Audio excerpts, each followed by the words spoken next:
Hello everyone, আমি পূজা আর start করে দিয়েছি একটা মিনি ব্লগ।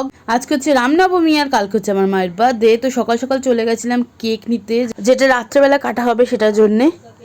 আর আসার সময় দেখিয়ে দিলাম আমাদের এখানে যে রাম ঠাকুরটা করা হচ্ছে সেটা। তো বাড়ি এসে আমার গরমে তো অবস্থা খারাপ, আর তারপরেই খেয়ে নিলাম চিকেন ক্লজ। মিওরে গেছিলাম, খেতে তো হবেই। আর তারপরে আর গরমের ব্লগ করিনি। আর তারপরে চলে গেছিলাম রামনবমীর শোভাযাত্রা দেখতে 4টের সময়। আর দেখতেই পাচ্ছ কি ভিড় হয়ে গেছে। দাঁড়াও তোমাদেরকে একবার দেখাচ্ছি। এই যে দেখতেই পাচ্ছ এখানে সব জায়গার থেকে এসে জড়ো হচ্ছে, মানে আমাদের এখানটাতেই। তারপরে এখান থেকে স্টার্ট হবে, তো স্টার্ট অলরেডি হয়েও গেছে। আর তোমাদের সাথে একটু একটু ক্লিপ আমি শেয়ার করে দিলাম। প্রচুর ভিড় হয়েছিল, প্রচুর। আর এই যে এটা আমাদের ঠাকুরটা ছিল, আর তাছাড়া অন্য অন্য জায়গার ঠাকুরও রয়েছে।